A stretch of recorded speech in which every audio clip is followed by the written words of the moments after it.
tous les pays qui sont orange. Là, 449 millions, c'est le nombre d'habitants dans les 27 pays membres de l'Union européenne en 2024.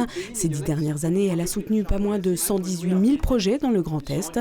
Mais l'Europe, est-ce que ça te parle? Une question s'adressant au jeune public et partant d'un constat, ces actions ne sont pas toujours bien connues et comprises.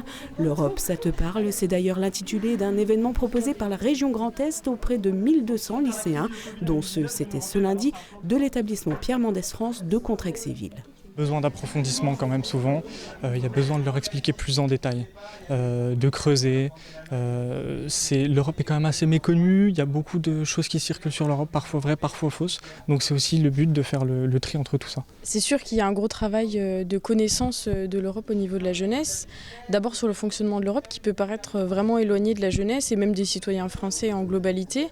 Donc je pense que ces jeunes lycéens vont pouvoir justement faire caisse de résonance au niveau de leurs parents et de leur entourage pour expliquer ce que c'est que l'Europe, qu'est-ce que ça a été que la construction européenne. Et puis on a eu un grand acteur de la construction européenne qui s'appelle Philippe Seguin dans le département, donc autant en profiter. Une méconnaissance alors même que cette jeune génération bénéficie au quotidien de ces politiques comme Erasmus, le programme d'échange d'étudiants et d'enseignants entre les universités de l'espace européen, entre autres. Donc en 85, ensuite, il y a eu l'espace Schengen qui a été créé.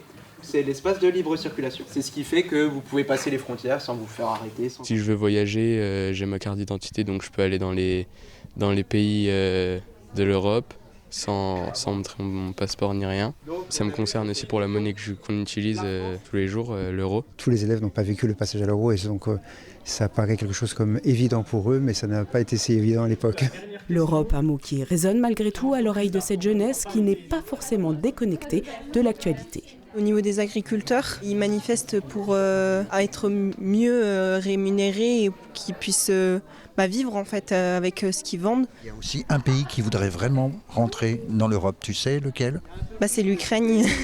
Des lycéens qui ont pu approfondir leurs connaissances grâce à différents ateliers ludiques portant sur le nom des capitales des pays membres, leurs drapeaux ou bien les projets concrets et locaux qui ont pu aboutir grâce à des financements européens, l'hôtel Le Chapitre à Remiremont ou encore le stade d'eau vive à Épinal.